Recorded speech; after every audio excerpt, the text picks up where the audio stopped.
অবস্থানে বসে আছেন আমার স্যার এবং আমার মহাশয়রা, সবাইকে ক্রিসমাসের অভিনন্দন এবং শুভেচ্ছা জানাচ্ছি। আজকে আপনাদের অনুষ্ঠান হয়ে গেছে এখানে। আমি প্রত্যেক দিন আপনাদের গণঅবস্থানের কথা আমি ইউটিউবের মাধ্যমে শুনি, দেখি এবং আপনাদের কথা চিন্তা ভাবনা করি। আমি একজন মানুষ হিসাবে, একজন মানবতা প্রেমী হিসাবে আপনাদের প্রতি আমার সবসময় সহানুভূতি এবং সমর্থন আমি সবসময় জানাই, এবং আমার মনুষ্যত্ব বিবেক আছে বলে আপনাদের এই দুঃখ কষ্টকে শেয়ার করার জন্য আমি থাকতে পারছি না। আজকে ক্রিসমাসের দিনে আমার ছোট ভাইকে বললাম, চলো আমরা সেখানে একটু যাই তাদেরকে। আমাদের তো কিছু হাতে নেই, যা কিছু আছে তাই নিয়ে আমরা প্রথমে যাই। সময় তো অনেক দিন আছে, যতদিন আছে আমরা তাদের সঙ্গে থাকবো। আমি আমাদের মহারাজ পিপড়া মঠের চেয়ারম্যানকে ফোন করেছিলাম, উনি খুবই অসুস্থ, কথা বলতে পারেন না। এক সপ্তাহ আগে ওনার সঙ্গে আমার কথা হয়েছিল, উনি কথা বলতে পারেন না। আমাকে বলছে, রঞ্জিত আমার তো আমি কথা বলতে পারি না, আমার খুবই ওনার লাঞ্চে নিউমোনিয়া হয়ে গেছে। সেজন্য এই গণ আন্দোলন সম্পর্কে ওনার সঙ্গে আমি আলোচনা করতে চেয়েছিলাম, কিন্তু উনি আলোচনাটা করতে পারলো না। আমি পরে আপনার সঙ্গে কথা বলবো বলে উনি কথা বলতে কাছতে কাছতে উনি ফোনটা রেখে দিলাম। সেজন্য আমরা একটা প্রিপারেশন নিয়ে আসার জন্য চিন্তা ভাবনা করেছিলাম। যাই হোক, আমরা আজকে সামান্য আপনাদের জন্য নিয়ে আসছি, এবং আপনাদের যে এই আন্দোলন, আপনাদের যে অধিকার হারার, যে অধিকার ফিরে পাওয়ার যে আন্দোলন, এটা সাংবিধানিক এবং এটা ন্যায্য, এবং এটা আপনার ফিরে পাবার আপনাদের অধিকার আছে, সেই বলে আপনাদের সঙ্গে আমি একথা জানাতে এসেছি এখানে। আমি মনে করি কোনো বিবেকবান মানুষ, কোনো দেশপ্রেমী, যদি কারো মনুষ্যত্ব বিবেক থাকে, তারা সবাই আপনাদের এই আন্দোলনের প্রতি সমর্থন জানাতে বাধ্য হবে। আমি 21টা দেশে, পৃথিবীর 21টা দেশে গেছি, জাতিসংঘ ভাষণ দিয়েছি, আমি অ্যামনেস্টি ইন্টারন্যাশনালের সঙ্গে আমি কথা বলেছি, এশিয়ান হিউম্যান রাইটসের সঙ্গে কথা বলেছি, থাইল্যান্ডের অনেক হিউম্যান রাইটসের, সিঙ্গাপুরে অনেক হিউম্যান রাইটসের অর্গানাইজেশনের সঙ্গে কথা বলেছি। কোনো মানবতা প্রেমী, যেখানে মানুষের দুঃখ কষ্ট, সেখানে মানবাধিকার কর্মীরা ছুটে যায়, বিবেকবান মানুষ ছুটে যায়, দেশপ্রেমী মানুষ ছুটে যায়।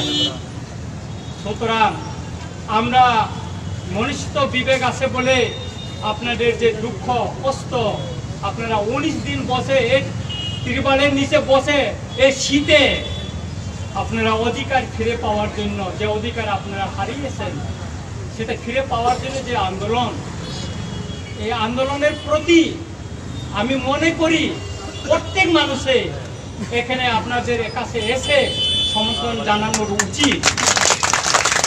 আমি সকলের প্রতি অনুরোধ করব, বিনয়ের সঙ্গে অনুরোধ করব, আপনারা সবাই আসুন। আপনারা বিবেকবান মানুষ। আমি গ্রামে থাকি, আমার খুব কষ্ট হয়। আমার এখানে চাঁদপুরে একটা 12 স্কুল আছে। আপনাদের চাকরি চলে যাওয়ার পর 8 জন মাস্টার, শিক্ষক আছেন, শিক্ষিকা আছেন। আমাদের এই যে স্কুলে পড়াশোনা করছে, তো ওরা বলছে যেহেতু আমাদের স্কুলে 8 জন ছাত্র চলে গেছে, সায়েন্স মাস্টার নাই, ইংলিশ মাস্টার নাই, আমরা কি করে পাস করবো মাধ্যমিকে? আমার খুব কষ্ট হয়। আপনারা আজকে এখানে থাকার কথা না, আপনারা তো স্কুলে থাকার কথা, কেন আপনারা এখানে আজকে কোন অবস্থানে বসতে হচ্ছে? আমি সরকারের প্রতি বিনয়ের সঙ্গে অনুরোধ করব, আপনারা প্রতিশ্রুতি দিয়েছিলেন, আপনারা নিজের মুখে তাদেরকে প্রতিশ্রুতি দিয়েছিলেন।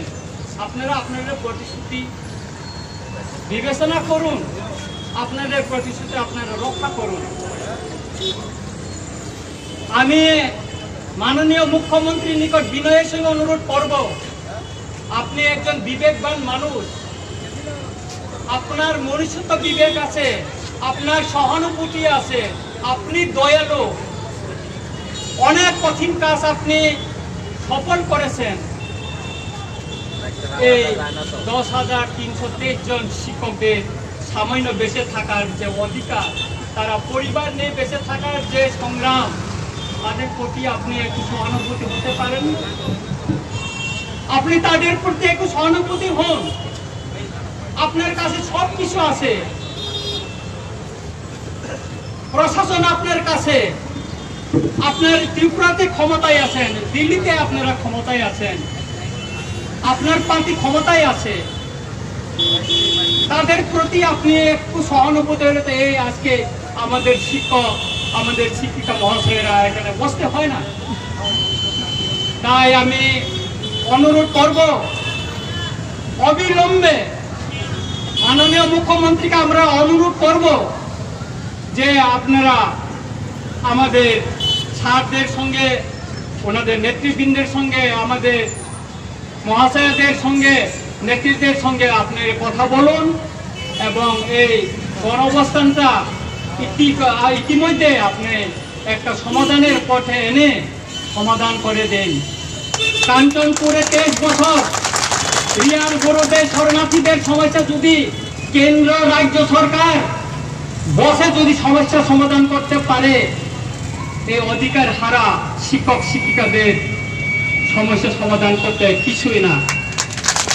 ওনারা তো চাকরি করছিলেন, ওদের পরিবারের প্রতি আপনি দয়া হন, ওদের বাচ্চা, ওরা যদি চাকরিটা চলে গেছে ইতিমধ্যে, ওদের পরিবার চালানো তো অনেক কঠিন হচ্ছে।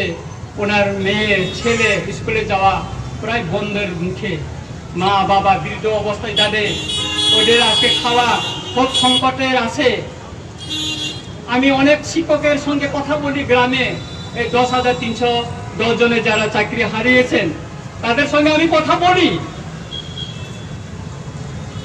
ওরা অনেকজন কথা বলতে বলতে চোখে জল পড়ে যায়, আমারও অনেক সময় ইমোশনাল হয়ে যায়, কষ্ট লাগে। সেই জন্য আমি আপনারা যেদিন থেকে গণ অবস্থান করছেন, আমি প্রতিদিন আপনাদের যে গণ অবস্থান অবস্থা বক্তৃতা আমি শুনি, আমি দেখি ইউটিউবে, কিন্তু আমি সময় করতে পারছি না। আমি মহারাজের সঙ্গে, আমি যেহেতু একটা অর্গানাইজেশনের সঙ্গে জড়িত, মহারাজকে আমি কিছু জানাতে পারিনি। তবে আমি আজকে নিজে আমার ভাই আর কয়েকজনকে নিয়ে চলো, এই অবস্থায় আমরা থাকতে পারি না, তাদের প্রতি একটু সহানুভূতি সমর্থন জানিয়ে আছি। সাময়িক যা কিছু আছে আমরা আপনাদেরকে আজকে আমি আপনাদের সামনে, সবার সামনে আমি প্রতিশ্রুতি দিয়ে গেছি, যদি মহারাজ সুস্থ হয়ে আছে আমি ওনাকে অনুরোধ করব, আপনারা ততদিন হয়তো আন্দোলন করতে হবে না, সরকার ওনার বিবেকের মাধ্যমে হয়তো আপনাদের সমস্যা ইতিমধ্যে কিছুদিনের ভিতরে হয়তো সমাধান করে দিতে পারে। যদি আপনারা কন্টিনিউ থাকে মহারাজ পুষে, আমি মহারাজকে অনুরোধ করব আপনাদের এই মঞ্চে এসে আপনাদের সঙ্গে একাত্তা ইয়ে করার জন্য। শুধু তাই নয়, আপনাদের এখানে যে প্রতিদিন আপনারা এত লোক এখানে খাওয়া দাওয়া, হয়তো আপনাদের অনেক সমস্যা হচ্ছে। আমি আপনাদের কথা দিচ্ছি, আগামী দিন আপনাদের কাছে যতটুকু আমরা যা কিছু পারি আপনাদের প্রতি আমাদের যে সহানুভূতি এবং আমাদের যা কিছু দান করা আমরা কন্টিনিউ করে যাব, এই প্রতিশ্রুতি আপনাদের কাছে আপনারা আন্দোলন করুন আপনাদের অধিকারের জন্য। যেখানে আপনারা অধিকার হারিয়েছেন সেই অধিকারটা আপনারা ফিরে পান, সেটা আমি চাই। আপনাদের প্রতি আমার সমর্থন, সহানুভূতি, যা কিছু আপনারা প্রয়োজন হয় আমি আপনাদের সঙ্গে আছি।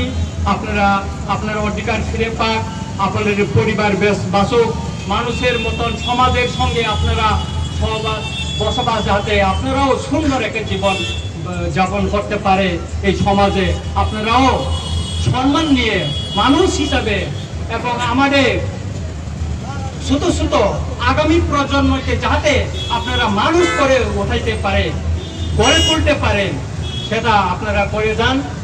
এবং আমি মনে করি আমরাও আপনাদের মতন শিক্ষকের কাছ থেকে পড়াশোনা করে শিক্ষিত হয়ে আজকে এই পর্যন্ত পৌঁছেছি।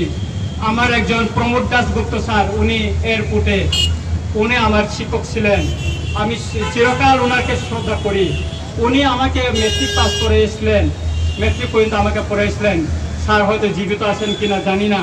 অনেক দিন আমি ওনার সঙ্গে দেখা করতেছিলাম, পারি না, ওনার বাসা যে গ্রাম, বাসাটা আমি চিনি না।